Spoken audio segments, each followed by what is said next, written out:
What if you were able to sit down for lunch with some of the greatest leaders in the world? What would you ask? What would they say? Welcome to the Linch with a Leader podcast, where you're invited to join us in learning the spiritual principles behind big success. Here's your host, Mike Lynch.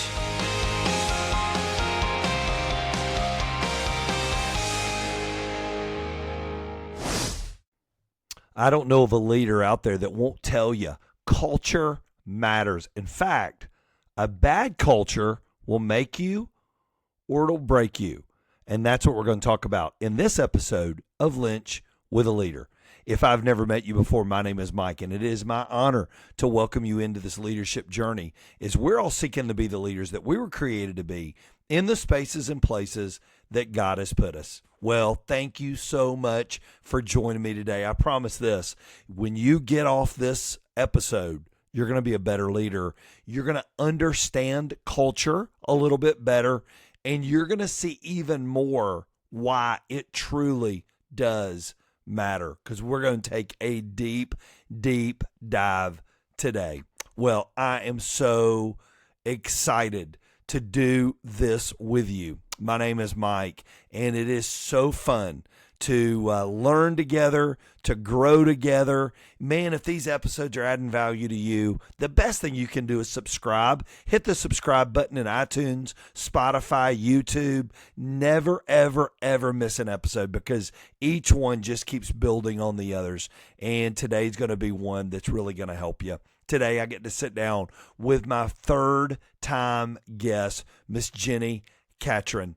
Jenni is part of the Art of Leadership Network with Carey Nieuwhof.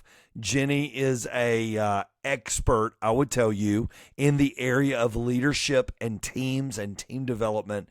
And her newest book, Culture Matters, is a crash course in leadership and why culture at every level matters to degrees we don't even understand. And I'm telling you, it's been a really, really valuable tool for me, getting to learn, preparing for the podcast, but even more, just getting to deep dive with Jenni. She is so good.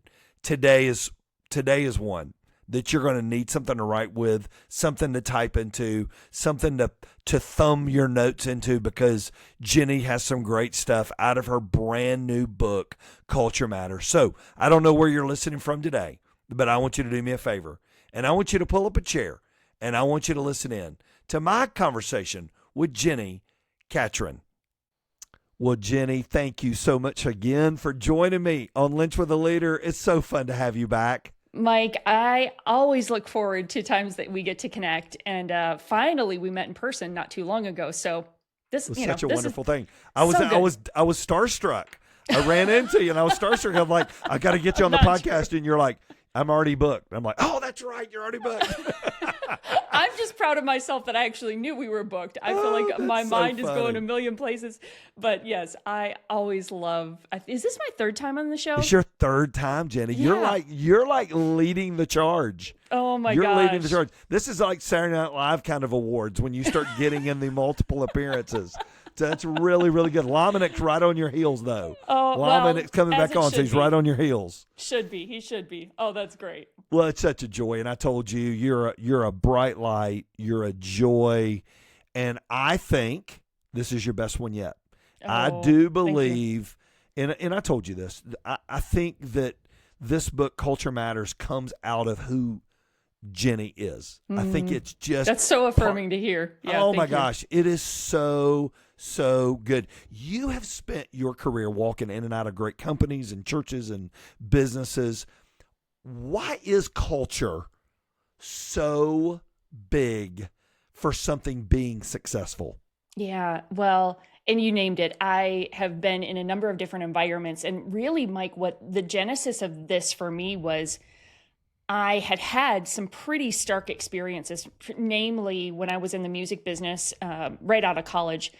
Phenomenal experience, like great team, great organization, leaders who gave me a lot of opportunity and belief, a lot of clarity about what was expected of me. Like I had no doubt what I needed to do and what it took to succeed.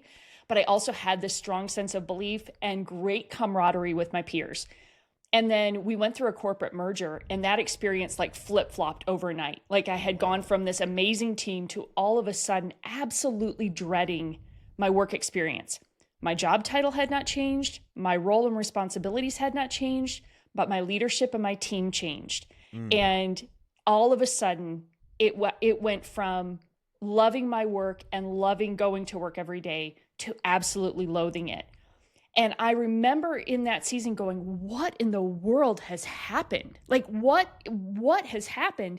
And I stayed about a year and I just couldn't muscle it out any longer. Like I just was like, I'm not thriving. I'm not. And again, functionally, I was doing the same thing, but I was no longer giving my best. I was barely phoning it in. I was, really giving the bare minimum. And I was like, this is not who I am. And I've got to do something different. Well, at the same time, God was working and I ended up going on staff at the church that I was a part of. And that moment was the recognition. I was going on staff as executive director, number 2 in the organization. And I realized I was going to be shaping the environment and the experience for the team. Now I had disproportionate influence over the experience for the rest of the employees and volunteers and congregation. And I thought, I never want an employee to have the experience that I had had in that transition during that corporate merger. I thought, it is possible. I was kind of spoiled because my first job out of college was the record company that I was thriving in. And I thought, it's possible. Like you can do good work really hard, be stretched, be growing, and still be absolutely thriving.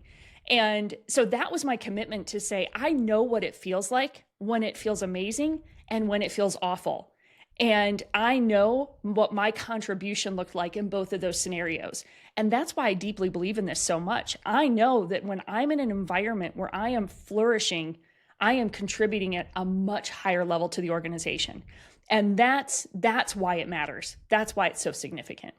If I brought you into North Star and I said, Jenni, I want you to come down and visit, and you flew into Atlanta and you drove up for a day and you walked in our staff meeting and we've got our 45, 50 employees walking around milling, how quickly can you pick up on bad culture? And what are some of the telltale signs when you walk in the door? This is it. Yes, they've got all the signs. Right. They've got everything up that says all the right things, but it's not good. What are some of the telltale signs that you pick on as sort of an expert on that field in the field? Yeah. So, I mean, I love this. So if you were to ask my husband, he will tell you that any environment, any business we go in, I'm always evaluating the culture and I'm quickly diagnosing, I think they've got this going on over here. So I'm not, I don't know, that might not be very exciting for him most of the time. But if I walked into your team, I know that I'd find some really, really great pieces of culture. But what I sniff out, if I walk into an environment and I'm like, I don't think things are quite right here, I'll usually notice a team that's pretty like disconnected, like especially like if we're going into a staff meeting, if people aren't, if there's not chatter, if there's not engagement, if there's not just a sense of, gosh, we're glad to be here today. If everybody's kind of nose down doing their own thing, and granted, there are moments where we all need to work and get stuff done, but you can generally feel it pretty quickly if people enjoy being together. And that's one of the first things I'll notice is like, do they act like they enjoy being here with each other? Do they enjoy one another? I'll also notice if, so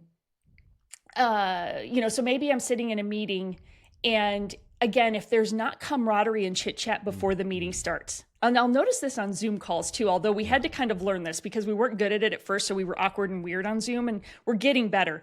But if I'm on either a video call or in the room, if there's no just like, hey, how was your weekend?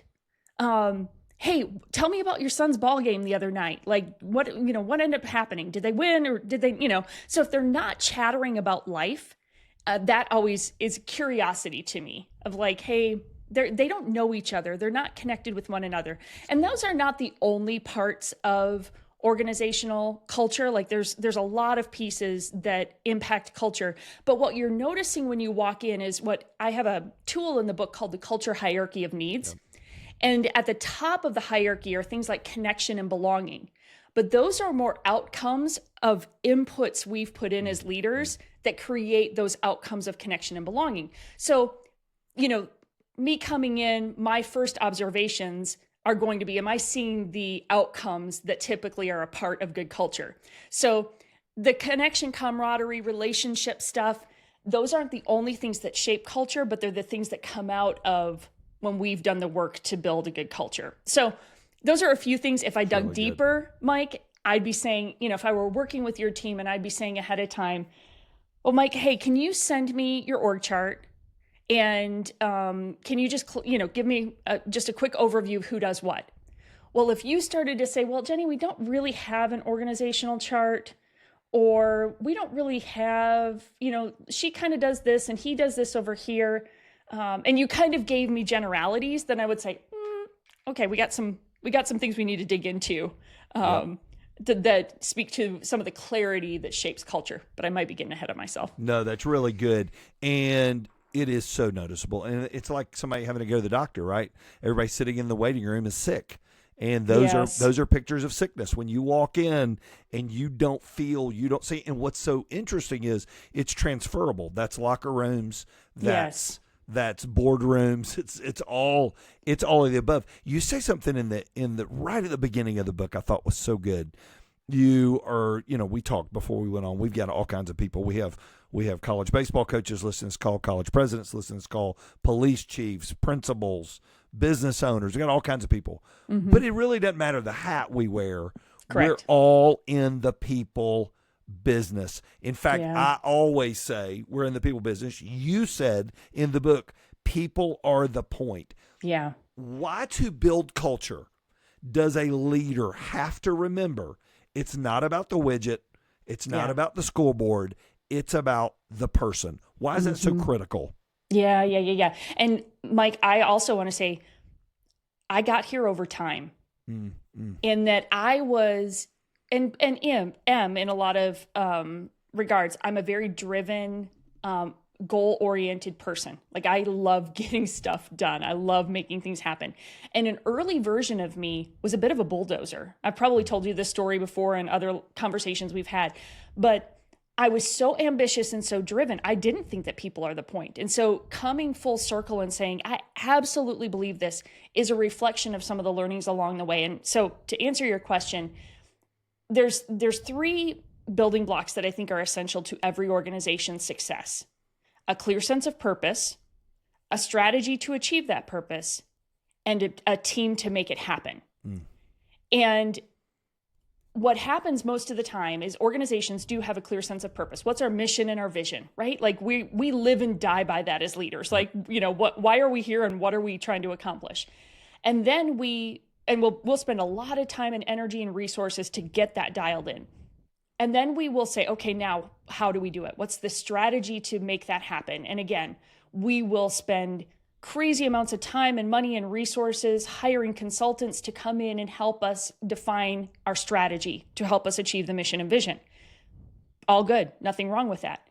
But most of us will not actually build a plan for arguably our greatest resource, which is our people, the people that are in our culture, the people that are helping us accomplish that plan. Because the culture, your people, are the linchpin between the purpose and the strategy, right? You can have an amazing mission and vision. You can have built a phenomenal strategy to achieve it. But if the people are they're the crux, right? Like they're the thing, they're what's needed to make that happen. And every leader's had the pain point, probably along the way at some point, where you've had the mission and the strategy and your team has not been dialed in and you just spin your wheels. Right? You just spin your wheels, and how frustrating that is.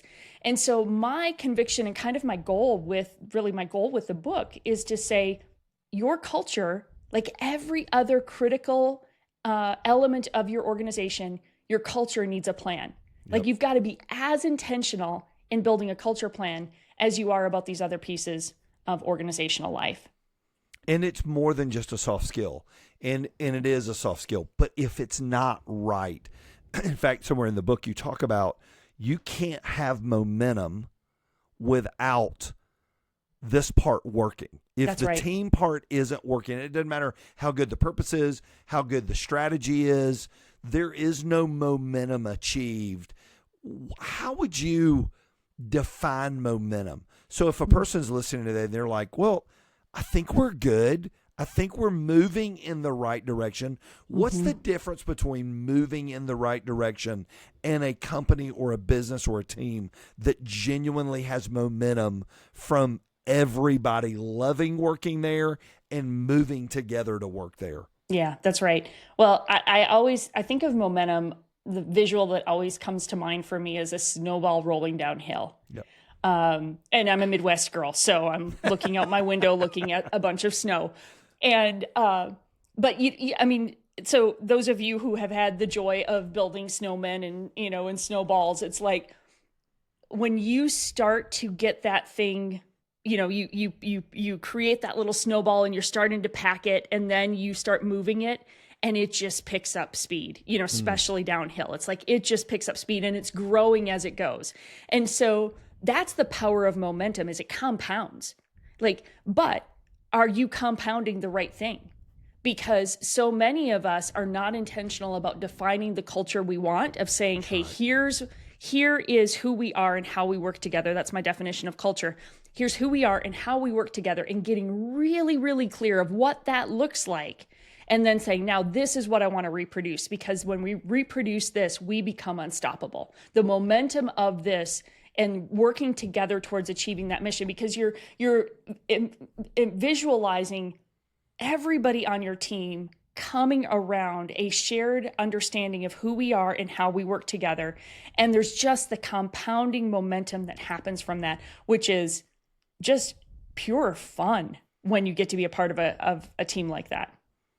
You begin sort of the walk through the book with talking about assessing where we are now. You've got to do a real diagnostic and sort of a come to Jesus on, we may not be where we want to be. Why is that sometimes so hard for a leader to do, and a leader to really take the hood up and look under the hood and assess where the team is? And even sometimes and I'm sure you've had many meetings where the CEO brought you in, and then you have to have a heart-to-heart with the CEO about where he or she is. Talk about that a little bit. Yeah, it's such a good observation, Mike, in that the hard part for every leader is the realization that your culture is never as good as you think it is. And here's why. First of all, that's just hard to hear, because I don't know a leader who doesn't want their team to be thriving. Right? Sure. Because we all want to be a part of an organization we all want our team to be on mission with us and excited about being a part of it. And it's hard for us to understand that it probably isn't as good as we think it is. And the reason that is because when you and I sit in more senior roles of leadership, we have more influence over the culture we experience, right? If we don't like something, we have more agency to change it. What exists is probably a reflection of what we've created. Right. And so we're comfortable with it. So it takes a great deal of humility on a leader's part to ask the questions and create a climate where people feel comfortable giving honest answers of, hey, this is what's really going on. I can't tell you the number of times where we'll come in and we'll work with an organization, we'll do a staff survey and assessment to just kind of get data from the organization, and we'll hear things in the survey, we'll get some good information, and leaders will be quick to excuse it away. Well, I bet that's so-and-so, and this is going on there. Or, they say that, but, or, well, now, a handful of people have left, so I don't think that's true anymore. And we all do it, right? Because again, it's really hard to hear as a leader that the environment isn't as good as we hope it is. So it requires an extraordinary amount of humility and vulnerability to get honest input about your culture. And, one of the things I tell leaders all the time is there's no perfect culture. So don't be looking for perfection, because we have a bunch of humans. We're messy. We're complicated. It takes a lot of work to get a team aligned, but getting that honest feedback about just the truth of where you are helps okay, here's where we are. It's like if I want to come from Neenah, Wisconsin to Atlanta, I have to know where I am. That's right. And then I have to put in where I want to go in order to get to the destination. But if I just put in Atlanta and I don't tell the GPS where I am, I'll never get there. Like I'd never get to North Star because right. I haven't defined where I currently am. And that's what we have to do as leaders, is just be honest about, okay, what's true about where we are? There's going to be some good things in that. There's going to be some things that I'm like, oh gosh, I don't love that that's our reality, but that's where we are. And then now I get honest about, okay, where do we want to go? Like, what are we really aiming for? You think about the old book, Good to Great, and Jim Collins talking about we have to confront the brutal realities of where we are. And it sounds good to teach that. To do it is very hard. And it's even harder to do it when you're part of the problem as a leader. Yeah. So we may sit in that chair. Why is it so imperative? And I want every leader to hear this, whether they're a coach, a chief, a president, a boss, a manager, whoever they are. Why is it so important that the leader leads the way the culture is supposed to be? They don't just set a dynamic of this is where we're going, but they exude the dynamic. Why can the organization not get away? And you talk about this in the book. Why can the organization not get away from the leader bleeding what he or she says is most important about the organization? Yeah. Well, it's like, I think it's a John Maxwell, everything rises and falls on leadership. And we see it time and time again. Our cultures, our organizations reflect their leader in many, many ways. And that can vary depending on if you're the founding leader, that's like really, really true. But the longer tenure and the more influence you have, the more the culture begins to reflect who you are and what you value. And so you've got to be honest and understanding about the fact that what you model is what is going to get repeated in the organization. Right. And so being really clear about, okay, what are we aiming for? What do I want our team to aspire to? Who are we and how do we work together? And am I in alignment with what I'm hoping and coaching everybody else to do? Because if I'm not, I'm going to get what I'm modeling rather than what I actually want to be true. So it goes back to those age old, lessons we learn as leaders that, so goes the leader, so goes the team. That's right. So when you're sitting down with a company and you see it's the leader, he hired you, he brought you in, she brought you in and said, Jenni, I want you to help me. There's just something not clicking. There's something not working. And they are part of the problem. How hard is it for you as the consultant from the outside to be able to go, the mirror will give you a very good picture of where all this begins. Is that hard for most leaders to get, or do most leaders come about that pretty naturally? What would you say? It's kind of mixed. That's a great question.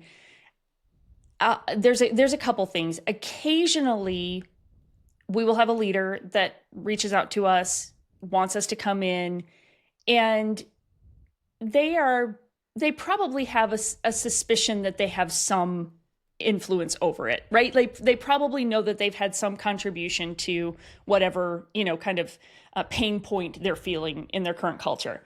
And they're often a little more receptive. Where this gets harder is, I can't tell you the number of times, Mike, where a board will come and say, okay, time out, you need to bring somebody in to help you work on this.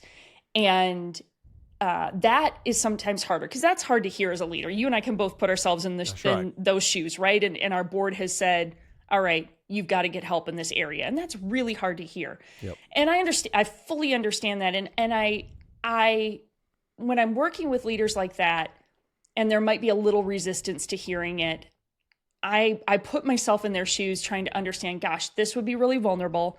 This would be a little scary.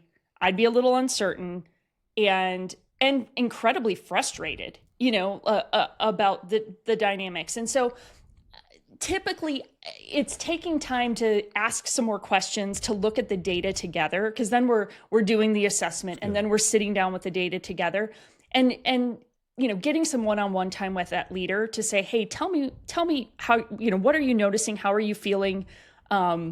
What's your perception of this?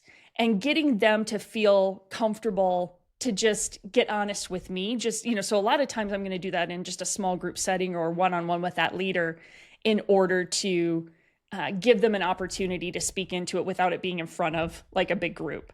Yeah. So I think every leader responds a little differently. I'll tell you what my hope is, Mike. Right now, most of the time when we get called to deal with culture work, it's because a culture is in crisis. Yep. And that's heartbreaking because the statistics tell us it takes 3 to 5 years to pivot a culture, like to make a significant change. So if your culture's been in an unhealthy place, it is a heavy lift to course correct because culture is who we are and how we work together. Well, how we work together is our behaviors. It's our behaviors and our habits. And you know as well as I do that behaviors and habits are hard to change. Like when we kind of get stuck in a rut and when a whole team kind of gets stuck in these patterns, it gets really hard to change some of that behavior, especially if it's become really negative and somewhat toxic. What I would love is more leaders who are intentionally proactive about defining and building their culture so that we do this with our mission and vision and strategy. I want us to do this with our culture. Because what we do is we kind of leave it to chance. It feels kind of good. Everything feels fine. So we kind of think, okay, a couple of staff events here and there and kumbaya moments, and we carry on and pretend everything's good. When in fact, there's so many things we can intentionally do that build a healthy culture that help us proactively work against, drifting towards toxicity. That's so good and so well said, because every organization is going to be there. It's sort of the life cycle of any organization. Totally. And nobody remains perfect the entire time. In fact, it's some of those crises that you begin to see them coming that make you pivot and go, all right, we need to fix this. That's right. I heard a pastor on a podcast. I'm a podcast junkie, and so I don't even know what podcast it was, but he said it was to the point in my organization I wouldn't have wanted my child to work there. Oh, that's tough, man. Yeah, that's tough. Yeah, and that might be a great culture question to ask. Right? Gosh, it was like a gut punch. Yeah. And then it made me think, okay, what I want my kids to be in the culture. I'm old enough; my kids are out in the working world. What I want my kids working in the culture that we are building. You do a really good job. This is sort of where I want to sit for a couple minutes. We're not going to tease the whole book because the book is phenomenal and it's going to be releasing tomorrow, which will be great. You break apart, and I loved it, the 5 levels of hierarchy. You built it off what Maslow did, and I thought it was so good. And I want to talk about a couple of these. Yeah. The basic needs of an organization. These are the baseline expectations that Horst Schulze would say in the hotel world. These are what everybody expects everything to be, right? Yep. Unpack a few of those basic needs that some of us would go, oh, I didn't know that was something everybody was thinking. What are some of those basic needs? Yeah. I love this question so much because it's so important to the experience that employees have, and we take it for granted. So I referenced that a lot of times we want the outcomes of the top of the hierarchy, the connection and belonging and things like that, when in fact there are some very basic things we need to provide as leaders in order to create the foundation for healthy culture. So in the basic needs level, which is it's the bottom of the pyramid, so to speak. It's like in Maslow's hierarchy of human needs for flourishing, he talks about like, hey, if your needs for food, water, shelter are not met, you're not thinking about anything else. You're not contributing in any other way. You are surviving. And the same thing happens in organizations. And so the first one is just clarity of purpose, like mission. Do we know why we're here? Do employees know this is why we're here? This is why it matters. And, and even here's how your sense of purpose connects with what we're doing. Like just that deep conviction of here's why we're here. But honestly, it's things like fair compensation. we've all, as leaders, we've all felt this because inflation's been, wreaking havoc on us with our budgets, trying to figure out how to give cost of living increases and how to make sure we're competitive in hiring. And so, but it is a biggie. But I will tell you, one of the organizations that I work with in particular, we noticed that some of our more entry level positions in the organization we were picking up on those team members talking a lot about not making ends meet. They were the ones that were commenting about grocery prices and gas bills and things like that. And we looked at that and we said, okay, if you're in more of an entry level position, the inflation thing is dramatically hitting you. And so when we did our budgeting for the last year, we figured out how do we almost like disproportionately invest in those employees and try to give some raises there to where that the pain was greater. Now, we're still being fair across the board, and so I'm not suggesting that. But the compensation thing, if employees are distracted by just figuring out how to make ends meet, they're not contributing in a significant way. And I know we have some listeners who are in nonprofits or churches, and those budgets are leaner and tighter. But finding ways to be making sure we're being competitive with, not excusing away that we're a nonprofit, because I think sometimes we do that and it communicates that we don't value employees. So we have to be really careful about how we talk about those things and make sure that we are doing our best to compensate in a way that it's not a distraction from their ability to engage in what we're doing. So that's a biggie. The other one that probably is my favorite in this one is onboarding for team members, because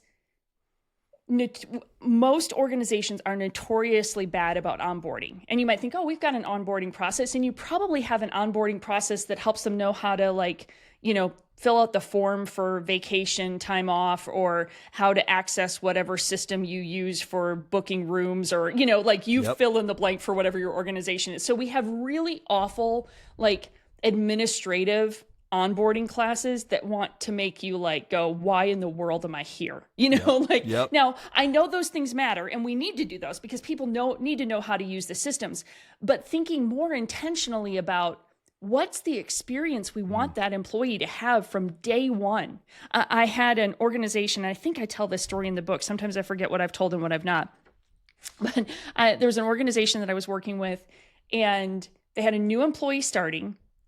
And this employee went to the office the first day of her job, and she gets to the office and tries to open the door, and the door's locked. And she waits a couple minutes thinking, oh, maybe I'm just a little bit ahead of everybody else. And in the meantime, I'm on a Zoom call with the executive team. And we're probably 15 minutes into the meeting, and all of a sudden, one of the team members' face went white. And they said, oh no, so-and-so's first day is today. And she doesn't know that today's a work from home day. And so what had happened is the organization had shifted their rhythms. They had a couple days that people work from home, but the office door still said 9 to 5, Monday through Friday. And nobody had communicated to this employee that her start date, which happened to land on the first of the month, landed on a Tuesday, and that was a work from home day or whatever the scenario was. But it was that lack of intentionality for what is that employee's experience like the first day? Because what typically happens is we delegate that to HR, and HR is wonderful and we need HR, but HR is thinking through the systems and processes for making sure we're compliant. That's their first priority. And what gets missed is that experiential part of employee experience, in that, are they experiencing who we are and how we work together? Are they experiencing who we are at our best, which is one of my favorite phrases for what culture is who we are at our best. That's good. And so those onboarding experience is a basic need because it is setting the tone. Because what did that employee hear? She heard, oh, gosh, it must not be that big of a deal that I start today. Yep. Oh, did I get something wrong? Did I miss something? Because think what's going through her mind. Right. It's her first day. She's excited. And she's thinking, did I miss a memo? Did I get something wrong? And she's panicking because she's afraid she's done something wrong, when in fact, she didn't do anything wrong. We actually neglected to prep her well, or to give her good instruction. And so her first day is kind of off the rails to begin with. And it's not that you can't come back from that, but the employee having a really good first experience and knowing this is who we are, this is how we work together, this is what's important to us, including you. You being here, you are mission critical, which we get into that in one of the other levels of the hierarchy of how critical it is that everybody knows their role and their place. So I probably went way more into that than you wanted. You nailed it though, Jenny. This one hit because it was a year and a half, 2 years ago. We had a young lady we hired on our staff, first job out of college, and she lasted 3 months. And she left. Well, my son does work for me. And we were at Disney World on a family vacation after Christmas, and everybody was riding rides, and me and Case were standing there, and I said something about that young lady not making it, and he said, "Yeah, that's sort of on you." And I went, "Whoa, me?" He said, "Yeah, we really set her up to fail." Oh, he said, "We didn't give her any tools. We just hired her, gave her an office, gave her a computer and a cell phone, and let her go figure it out." Yeah. And that's on us. Yeah. And I'm telling you, and we departed each other for a few minutes as I said, "Why don't you go away for a little while? I'm paying for this trip, and you've made me mad. I need a moment." Yeah. Now I need a moment. And we came back and scrubbed the whole thing and started over. And because it was on us, and he was exactly right. And we did have some others that limped to survival, but no thrivers, right? Right. And that was something on us. And I thought that was so good. And then you go into organizational clarity, the shared goals, the structure. Yeah. How important is it that let's go back to this onboarding, that a person has a defined role. They know what's expected, whether they're brand new or whether they've been on the team 20 years. Yeah. How big a deal is that to the overall culture of the organization? Yeah. I feel like it is so critical to a healthy culture. And here's why. Every role on your team is mission critical. Yep. If you're being strategic and intentional. So you probably know this about me, Mike, but I love a good org chart. Like I am like, give me your org chart and I will like just go crazy, like dissecting it and trying to understand it. And because what it does, so our org chart should reflect our strategy. Like we should be structured to support our strategy, and the strategy should serve the mission. So every role on your org chart is mission critical. And what that does, and if that's the way we're treating it, I think sometimes we look at org charts as, a sheet that shows all the bureaucracy in the organization or shows hierarchy. And we have to move away from that. We have to look at org charts as this is the document that helps us understand how we work together to achieve this mission. Like we have a mission, we have a strategy to achieve the mission, and now here's the structure. Here's how we're organized to actually do it. When we frame it that way, and then we really clearly show everybody where they sit, so everybody on the team knows where everybody sits, everybody on the team knows what everybody's roles and responsibilities are, because we get really clear about, hey, Jenny's job is this, and here's what she's responsible for. Mike's job is this, and here's what he's responsible for. As everybody understands that, then they have greater clarity and they have greater confidence to work together. So what happens, the more clarity we provide, and as your listeners read the book and dig into this, one of the things I often say is clarity is the chief indicator of the health of a culture. So what we do as leaders is our job is to provide clarity for everything we possibly can. Mission, vision, structure, roles, responsibilities, goals. And then what that does is that clarity gives our team members confidence to know how to contribute. So their engagement goes up, their commitment goes up, their connection with one another increases because they're not guessing, does Mike do that? Can I go ask Mike about that? Is it fair for me to ask Mike about that? Is that his responsibility? Or you're not coming to me and saying, Jenny, I need you to get this done tomorrow. And I'm like, that's not my job, right? Everybody has clarity. And so when we have clarity, we contribute more confidently. And that just gets fun. And here's the thing that this does. So we talked about these two first levels of the hierarchy, basic needs and organizational clarity. When we as leaders provide for the basic needs and the organizational clarity, we build trust. And that's what every leader wants, is they want an organization with high trust, which leads to higher engagement. But there are things we're responsible for to provide clarity that builds that trust. Because if I know you as a leader have given me clarity on, here's the mission, here's the vision, here are the goals, here's your role in that, here's what I need from you, Jenni. Like when you tell me that, I can, and you're sincere, like that's true, then I can trust that. And then as I contribute to it, the trust continues to build. But if I'm playing a guessing game of like, well, I think I'm supposed to kind of do this, but he wasn't 100% clear on that. And then this person over here said that they actually do that. So then I'm not sure if I should be doing that. What do I start to lack trust in the system, and maybe trust of the leader, because I don't have the clarity I need to know how to succeed. So a lot of times we talk so much about wanting trust, but clarity actually builds trust in organizations. And I think it's one of the most eye-opening things I've found as I've done this work. You used a word, and I want you to unpack it. One of your levels is psychological safety. We hear that a lot. We read it a lot. What exactly does it mean? I don't think a lot of leaders could define it. Yeah. And what that means, they're like, well, of course it's safe here.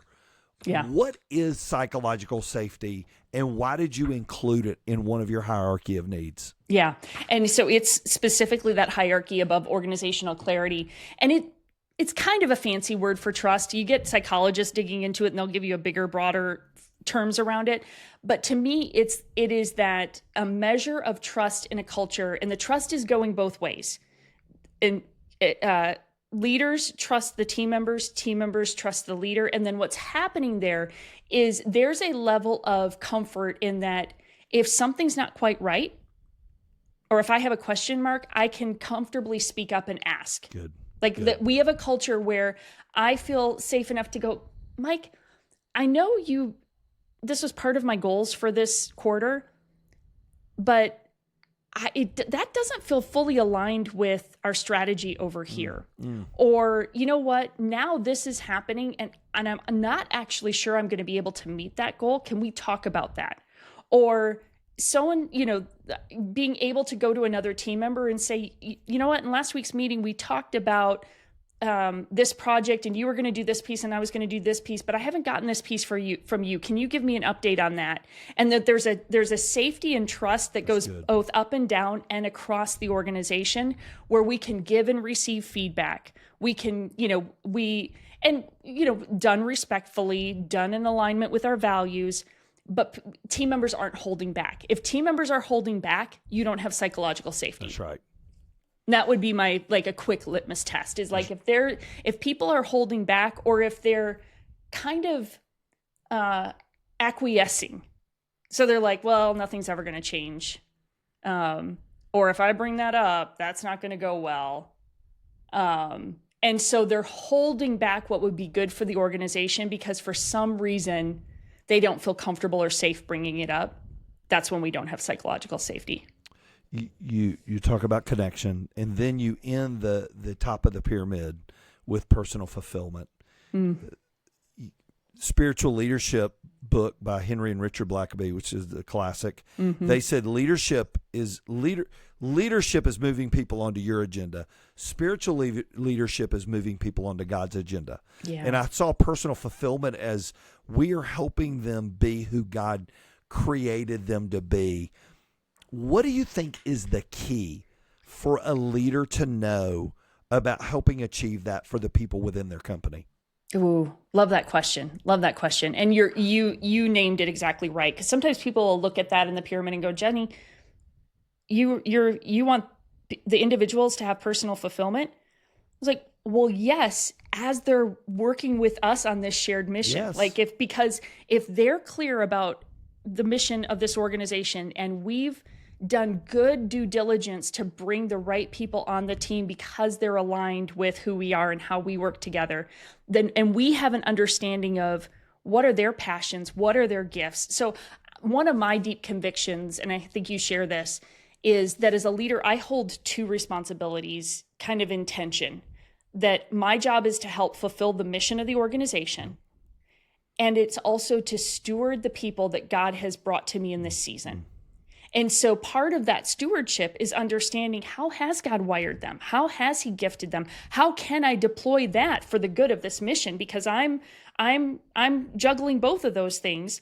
But if I'm doing those well, if I'm recognizing the stewardship of both of those pieces, then that personal fulfillment for the employee becomes an overflow of that. That's right. Right? Like, as I'm saying, hey, how can I help you lean into your gifts and develop those and help you keep learning and growing alongside helping us accomplish the mission, then those things are going to continue to align. And then at the place that they don't anymore, I'm like, that individual is growing and flourishing maybe beyond where they are with us. I'm sending them out with joy. Like, right. I'm celebrating that because I've saw their gifts were with us for a season, and we got to be a part of that. We got to be beneficiaries of that. And then if God moves them on and, they're likely going and doing amazing things in another place, it's just another piece to celebrate, right? That we got to be a part of that. So holding those two things in tension, I think it requires a leader to say, part of my job is understanding and stewarding what's been entrusted to me. And that includes the individuals that are here. And I would even say, having I've been in the same place for 28 years, a great litmus test for young people moving into companies, do people that work there formerly still come back? That's a good one. Yeah. Because if they don't, or church staff, if they don't come back anymore, that's probably not a place that means that you're dead to them when you leave. And that's not a place that's seeking personal fulfillment. One of my greatest joys is all the people we've sent out that still come home. And they still come back and consider North Star their family and their home. And we always say, we're a church with a screen door. Just come on back. We'll take Love you it. with you, because that is what ultimately I think God cares way more about that than your bottom line. Totally. I think he cares way more about that. Jenni, as we sit here, and here's the crazy part. We only scratched like 2 chapters of your book. That's the crazy part. This book is so stinking good. So final question of the day. What is your greatest prayer for how God uses this? As this gets into people's hands, into leaders' hands, what's your greatest prayer in how God's going to use this? Yeah.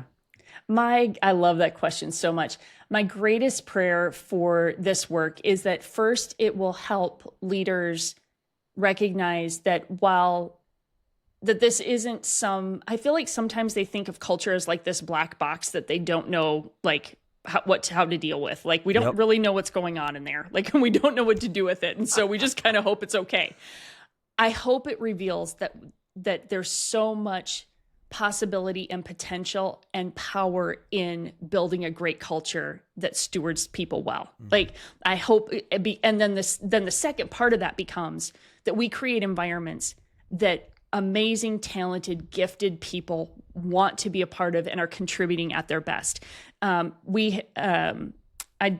doing some research right now with Barna. Matt Randerson from Barna was sharing some data with us. And I believe the statistic is, I'm going off of memory here, but I think it's like 40% of humans would define themselves as struggling in all aspects of life. That's heartbreaking. 47%. So if you just think about your team, 47% of your team would say that they are struggling in some aspect of life. And that to me is just heartbreaking, because what it tells me is that people aren't living into those God-given gifts. People aren't like seeing those gifts utilized and flourishing from them. And so my hope is that as leaders, my prayer is that as leaders, we can create environments that allow people to absolutely thrive in all dimensions of life. But work being one of the ones that has significant influence on their health. I hope you enjoyed that episode. I was reflecting back on it. In fact, I was looking back at my notes. Strategy only succeeds when it's aligned with purpose and culture. It's true. It doesn't matter how great the strategy is. If our culture is not right and our purpose is misaligned, we're going to be off the rails. And Jenni just does such a great job, and it's such a great book. It's so practical. And you can tell Jenni in her group, the Foresight group, just worked with so many amazing companies and churches and leaders that she was able to boil it down to its basics. So good. Well, we're going to take a little pivot in our next episode, and we're going to sit down with the former president of the Southern Baptist Convention, a pastor of the great church, Cross Church in Arkansas, Dr. Ronnie Floyd. He has a brand new devotional, and it is so good, and it is written for leaders, and it's something for leaders to be able to pick up early in the morning and to help guide their lives. Dr. Floyd is a leader of leaders and has spent his life pouring into people at the highest levels, and I think you're going to feel poured into as well. It's going to be a great one. So I don't know what you've got the rest of your day today, but I pray that you could take a second, leave a rating and review. Always helps us. Secondly, share that with somebody. And finally, no matter where you're going today, go love God, go love people, and go use your mission and how God's created you to live sent. Have a great day, everybody. Thank you for listening to the Linch with a Leader podcast with your host, Mike Linch. If you enjoyed this episode, you can help more people hear it by subscribing and leaving a review wherever you may be listening. For full episode notes and more spiritual leadership resources, visit MikeLynch.com.